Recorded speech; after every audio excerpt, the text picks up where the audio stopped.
We are on the Ring of Fire. Stamina versus CROWS Nest Esports. Really looking forward to this one. We've seen quite a bit of this map already. Which brawlers do you expect here? On Ring of Fire, I want to see the Pogo meta. Looks like he's already been banned out, so just not really worthy of that much discussion, but Pierce has always got to be something on your mind. Another main character of this map that I'm always keeping my attention fixated on is the aggressive duo. I think I just moved that into plural, but bear with me here. Ali and Mortis, both really important on diving those backlines. Now they've been banned out, I think that this is a pretty confident Pierce pick. Yeah, there we go. First selection there for Stamina. I mean, it's a good one. Obviously, it's standard. You are ready for whatever. Right, you will win the mid lane. You could expect some anti-tanks in the mid, right? Because Frank is open, because Mina is open, so you need to be ready. Pierce will win the 1v1, but maybe they cannot protect himself if you force him to play shield gadget. So I would expect in the opposite side to play maybe a Lu. Okay, I'm the Mina, obviously, right? But they need something in the mid that can stand by himself now to be ready against Frank, to be ready against Pierce 1v1. Maybe Pam, we can see another Pam again. We can see maybe, yes, Poco Com is banned, so you cannot really go this Draco comes, at least you go with a Grey TP. So there is too many options actually right now. Lou is actually also unfortunately banned out here. Pedro thinks would be a brawler I'm looking forward to. Very good on a map like Ring of Fire, just one of those brawlers that can stand strong in mid. Frank is the most picked brawler on this map so far, but he does not have a Poco behind him this time around. So let's see if they're actually gonna back him up with maybe a Guz, a Byron. He needs some support, I think. Pam could also be a good shout from you here, Pedro. And then on the other side, we now need something to address that Frank, because so far with Pierce, yes, you do a lot of damage, but maybe not quite enough to deal with Mina and that Frank. Be overstepping really a little just to go with that aggression right off the bat. Mina is going to provide some positioning. Frank is going to get you on that point with the sheer HP. Stamina is being very preemptive with the Shelly over here. You could be denied any good matchup. Yes, you are going to be facing that Frank, but you could get sucked in. You could get stunned still. Just have to be mindful of what gadget you're using as well. Are you going to be dashing in and out? Are you going to be making Shelly look like a movement brawler like we saw Guesty do last weekend in EMEA? Next selection, however, how are you going to get your aggression? Because you have the safety, you have the defense. Kenji's going to be getting up in their faces. I think Kenji's a pretty worthy matchup for that Mina, honestly. I think it should go okay. But then now you have your last selection, so how do you end this off? What is your mid of choice? Yeah, I think with my team, I would go completely something different, right? Yeah. But I think CROWS Esports is going to be something super aggro, yeah. The Crow. Okay, man. All right. Yeah, do your thing. So yeah, they are gonna just try to put all in, try to put that Frank and Mina on the enemy push. Crow, we just don't let them heal from behind while the other two make space. It's not gonna be what we have normally seen. This matchup is 2v2 on the mid and then some aggro. They don't care about it. They're gonna go full aggro, try to get the kills, and then after that, slowly we will get the percentage. If this was my match, I would probably go with Stamina's comp here simply because they are so good into everything on the other side, except maybe the Crow. Crow is definitely a good last pick here. I almost saw it on the other side just to prevent any heals, but they don't have heals on CROWS Nest anyway. So let's see how things are going to go down here. First map for Stamina versus CROWS Nest. It's your best performing North American team at the World Finals last year versus one of the best performing players in North American history. Surrounded by two new players. Just got to try something different. If it ain't working, then you got to move on. So far, CROWS Nest Esports have established some pretty firm control on the point.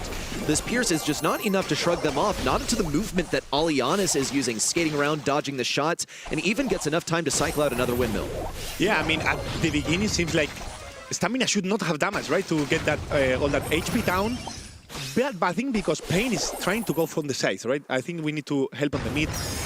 That Frank has a bit more of range than Kenji and Shelly, so he will have a good matchup, but Juan Carlos needs to stop getting those kills, cycling that super, and getting them low, so them Pain and especially Tacos can finish the kills.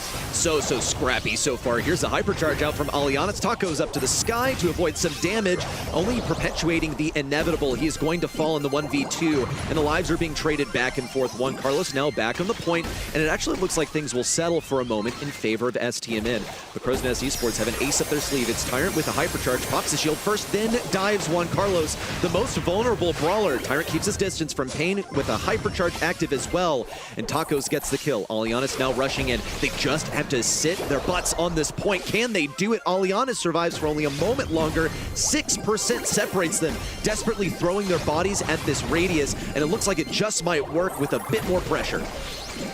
Oh, that was crazy. That 99% on the point. Now they cannot let them go. Not even a single second. I don't know if they have the tools.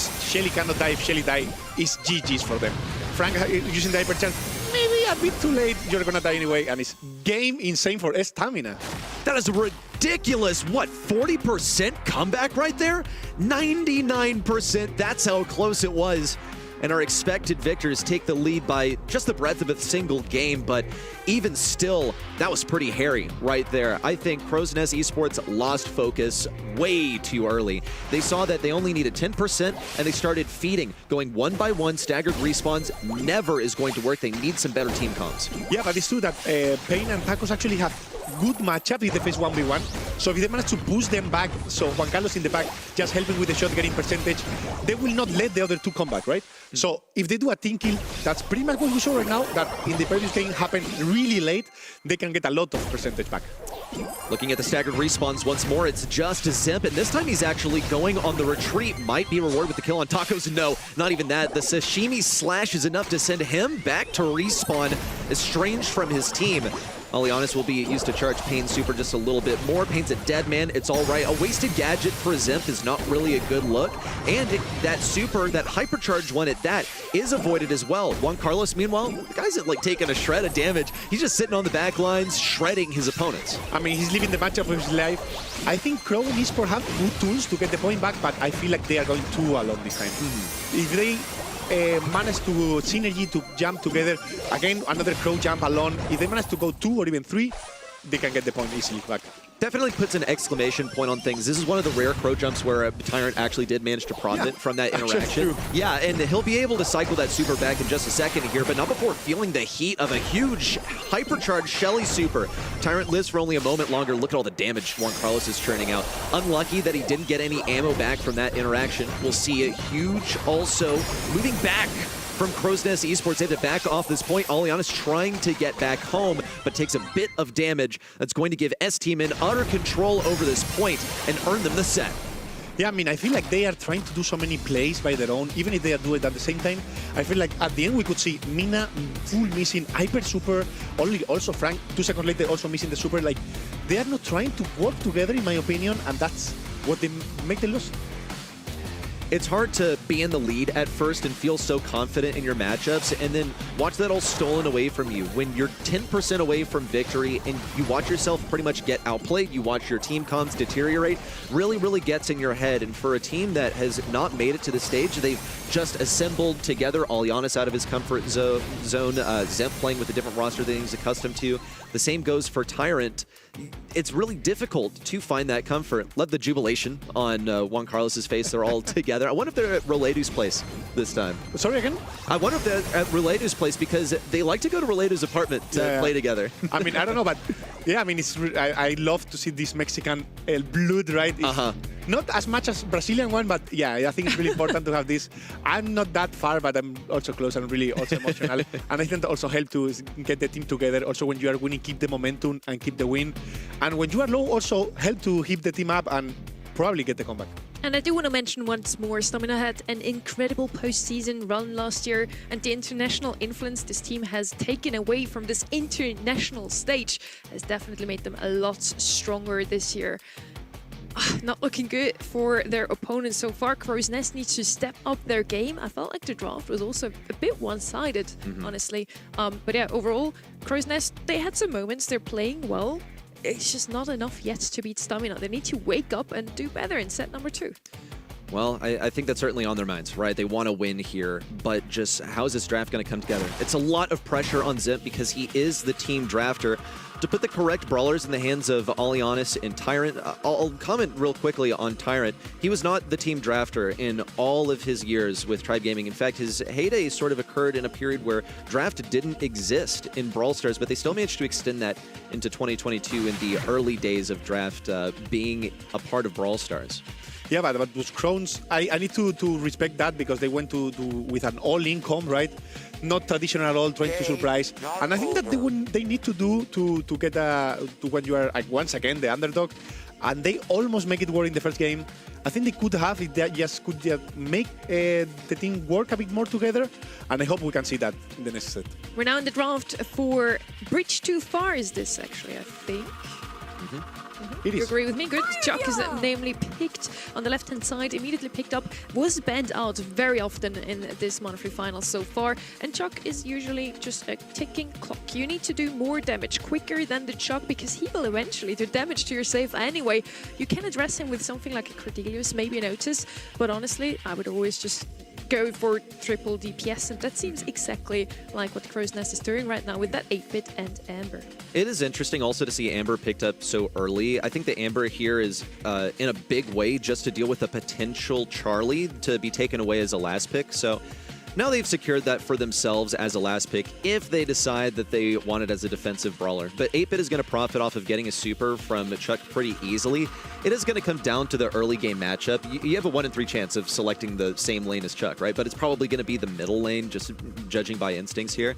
Now, Ali is going to create the aggression also, so you can't really ignore your own safe and go all in and ignore the Chuck as well. You have to play defense. The longer that you can keep your enemy at their own base, just taking damage from Chuck, unable to move up the field, the better. And it's going to be especially difficult for 8-bit since he has such slow walking speed. Yeah, I mean, Chuck is something that you need to have into consideration. I don't think it's the best brawler here, but having Chuck open change everything on the route, right? You are forced to pick it, then you are forced to either, as always, there is 2 routes that you can take against the Chuck. Either you pick something that is gonna destroy him, like a Cordelius, like a Charlie, like what else? Like you have a few options, not too many though. You have a few options, like a Spike. There you go. And other options you have is just forget about him, go full damage, try to do more damage. But you need to remember that the other 2 teammates of Chuck are gonna stop you, right? You don't care about doing damage anymore. You see the B, you see the Ali. They are not gonna go in the save at all. They are gonna try to kill that Amber and especially that 8-bit. They're just going to go for kills, letting Chuck do the damage, and CROWS is kind of following the strategy we talked about, Pedro. They want to go full damage. And honestly, in these day and age, I think that's the way to go. Whenever I see a Cordelius or Otis into Chuck, it usually doesn't work out. You want to do more damage quicker, and that's exactly what CROWS will try to do in this set number 2. Juan Carlos doubles up on the mid lane. He's completely ignored. CROWS Esports are full committing this squad of 3 march in lockstep down the left side. But if there's anyone for the job of defense, it's got to be B. Tapping that auto aim like there's no tomorrow. Meanwhile, Juan Carlos is getting the setup, and he's not even really concerned about going all the way home. Just getting 2 posts down is enough for him.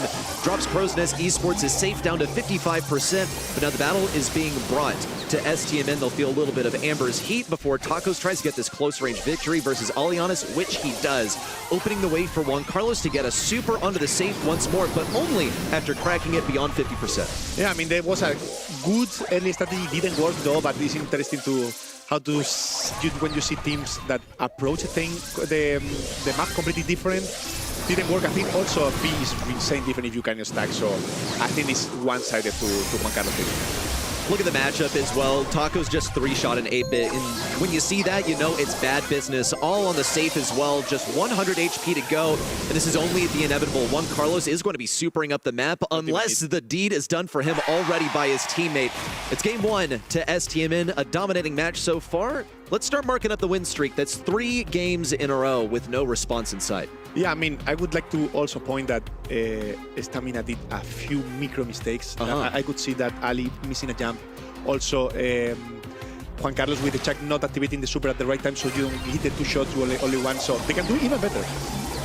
It's a David and a Goliath matchup. You know which one is supposed to win, but there's always a bigger fish, and if STMN is making mistakes here, what does that spell for a semifinals matchup versus KDS? Should they make it there? Only if CROWS Esports can stop them will we see a different outcome. It's an early setup on the safe once more, but the damage is being traded out. Who makes it down to that shield first is the question of the day. A little curveball from Zimp definitely helps, but doesn't quite get the STMN safe down to 75%. So it's a match on the tempo so far. First shield broken open on both sides. Yeah, I expected the Spike to go more defense this time, to try to go to stop that Chuck, because he would have played the other gadget, the stun one, you destroy him. I think you have time to destroy him, just hold his face and kill him, but he have the cactus, so he cannot really choose to do that. So yeah, he just needs to go aggro. He can't just go aggro. Zemp is doing his best job. He went ahead and threw that life plant forward. Pain only one little prick of a cactus away, but he's dodged 3 curveballs in a row. It's opened the doors for Juan Carlos to make a beeline straight down the rails to the enemy side, and he has the setup for the double hit. Just wonderful Chuck gameplay from STMN. They left that Chuck open. They, of course, being CROWS Nest Esports, huge mistake to do so. It's given up set number 2 and put STMN 2 sets in the lead. Yeah, that's a 4-0 already. Is that the best monthly finals so far for STMN? It must be. I think they won one quarterfinal last year, if I'm not wrong, but probably was not that big of a difference. So yeah, I mean, it's really good for them to start like this. It's good motivation to also prove yourself that you are capable to do much better. So yeah, it's a really good start for Stamina. STMN, they are not going to break that trend of 3 O's today. It looks like it might be a nice, efficient North American monthly finals, even though we want to see more. So what's up, CROWS Nest Esports? Where's our show, huh? I paid good money to be here and witness a monthly final. We want to see beyond set number 3 from either one of the teams here. STMN have just looked unstoppable. However, CROWS Nest Esports with these drafts just have not been on point. They left that Chuck wide open, and look at the amount of damage it did to the safe. Just seriously, the defense and also the offense, bringing the battle to the enemy side from Tacos over here worked incredibly effectively. Those were such quick matches, honestly. I blinked and I missed it. 10 kills in total for Tacos. Also, honestly, a shame from the production. Yesterday we had some Doritos here at the desk for the player Doritos in SA. Where are the tacos? Where are our tacos? Where's the Huge tyrant? blunder. Where's the Alianis? Is that a thing? I don't think so. Good try. Good question. Try, ready. All right, man. Look. We'll ask him in an interview One later. day you're going to be good at that, jokes. Haha, whatever. We're on bridge too far. It's already 2-0. This is shaping up to be yet another 3-0 coming out of NA. So far, not a lot of talkback from those teams, Pedro. Yeah, I mean, I think Stamina is just playing better, drafting better synergy. They know the game. Once again, a few small mistakes from them. I expect a lot for Juan Carlos. I'm not going to forgive anything to him this year. So I want him to become the beast that he can become. But he's still not at his peak. We can see some mistakes. So I think they can stop them even harder. I have to wonder if it's a mindset impacting them, as it's entirely possible that they know that they're supposed to win this, so they're kind of saving their energy for later, especially when they watch themselves win 4 games in a row. They're well on the path to a 6-0 as long as they can get the draft right here on Hard Rock Mine. Hard Rock Mine is the map where Crow is actually the most picked up brawler. Pretty decent win rate. That has to be CROWS Nest's map, right? That logic works somehow, maybe? Ooh, not for me. I think better teams and stronger teams in Gen Grab shine even more because it's a game mode that we have played from the past so much that you can CROWS band. control. And Where are they going to nest now? Oh, what a tragedy. Yeah, I mean, I think in maps like Gems, it's harder to surprise a bigger opponent. First pick coming in here on Hard Rock Mine. Looking at the bans so far, actually 3 first pick worthy brawlers banned out by CROWS Nest Esports. Expect nothing less. In an underdog matchup, you have to deprive your opponent of all of the good stuff. Play it safe on the draft, but it still leaves Spike open as a first selection. Completely correct, I think, to select that first because, yes, it is a pretty safe selection, but it's one of the, quote, most winningest selections so far. We reviewed it at the top of the day. It has one of the highest win rates, has one of the highest ban rates as well. I wonder why. I do wonder. In the Buffy segment, we have 3 brawlers banned out here with Mortis, Ems, and Shelly. Spike is left open, Frank is left open, but Ruffs is actually the better choice here. Has been picked up quite often, does kind of the same as Rico, but can also open up the map.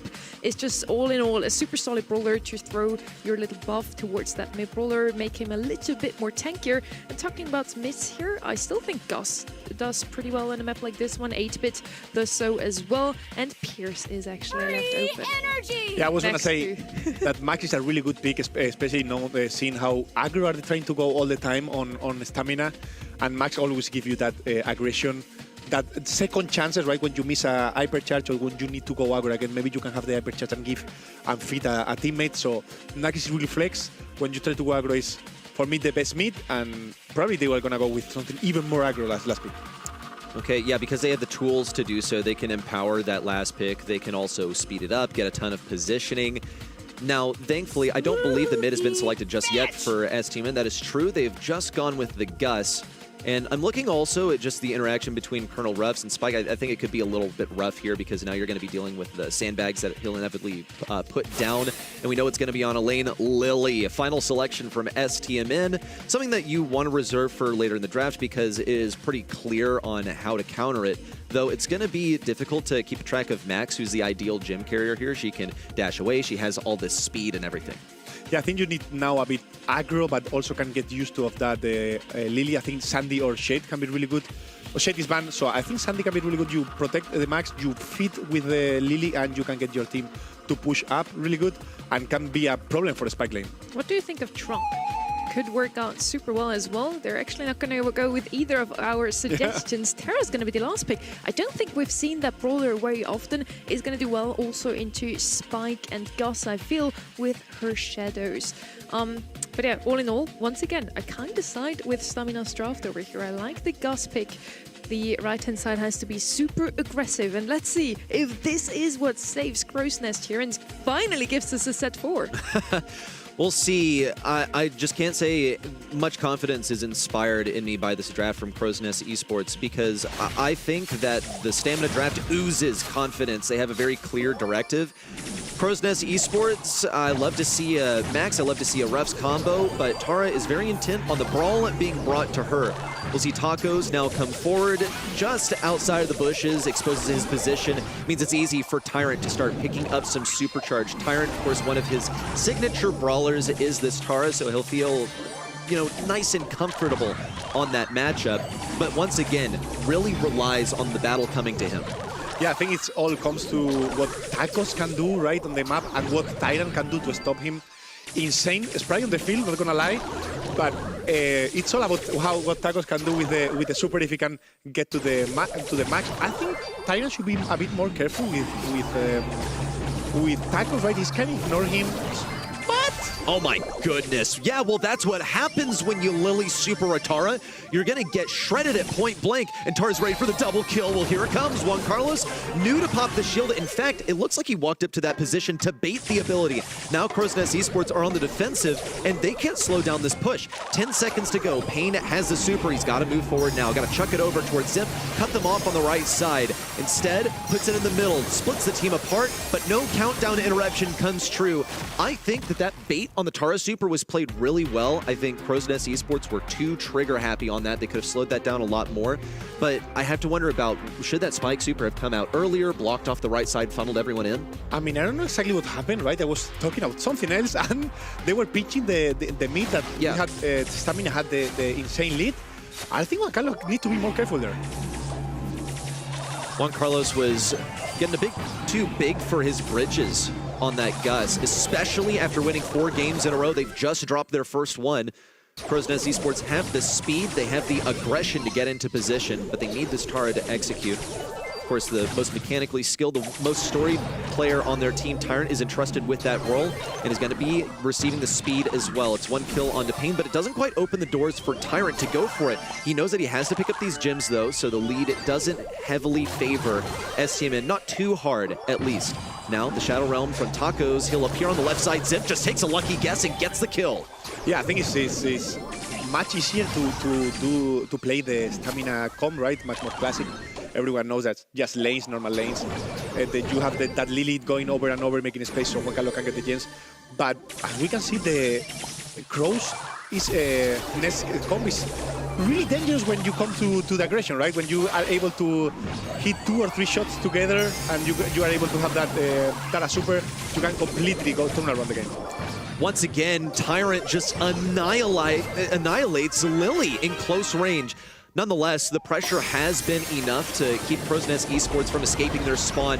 It's like I say constantly, the Hard Rock Mine spawn trap is a very real thing. Even Pain has chained together a couple of hypercharged supers, and Taco sits up high to keep everyone back. As the clock ticks down, STMN find themselves in that desirable position of match point. But it could slip through their fingers. One game is all that separates them from going to set 4. Yeah, I mean, Tyrant with the Tara is doing a really good job killing the Lily over and over, but it doesn't matter, right? Nowadays, it's everything for the pressure. Lily, if it comes, and maybe put the Tara low enough so he can heal up or even kill him, it's really good for stamina.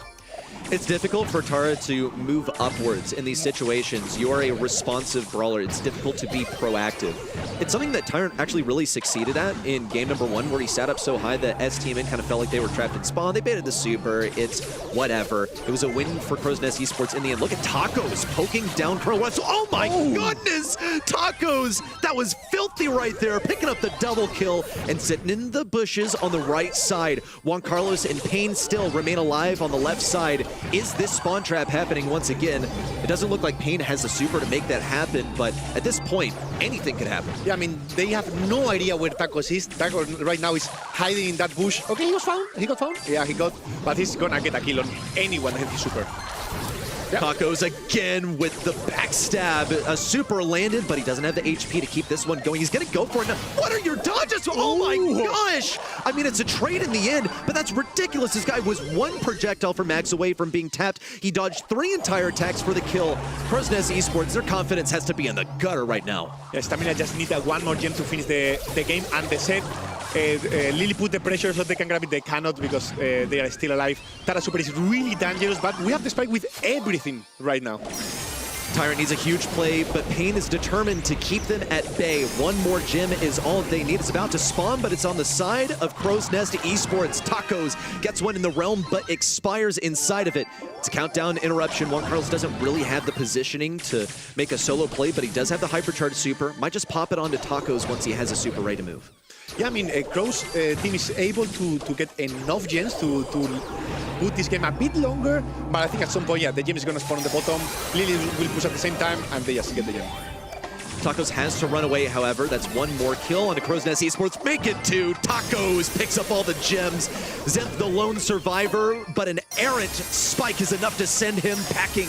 The expected victors, these World Finals representatives from North America, will advance to the semifinals. I mean, really good from them.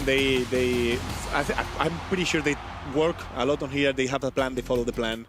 Was really good. Also, we saw Taco shining a lot in set. And yeah, they are really good. They are much better this time. Maybe we can see next time Tyrant. I think his team have a lot of potential, but today was not the day. We got to touch base with Tyrant earlier. We asked him about what they're looking forward to for the season. He said, we got to take things one step at a time. And it's very clear here, right? Maybe even one set at a time, because they've gotten 3-0'd here. And that's not really a dig. It's just he's playing with a new roster after a couple of years of, I think, underperforming compared to what he desired. And not making a postseason last year definitely hurts. But Alianis, not typically making it that far into a monthly final. I think the same goes for Zemp. He's pretty new to this. Just one match victory is what they want to start off with, but today is not their day. It was so nice to see what they had to show us. And honestly, I do expect them to be back next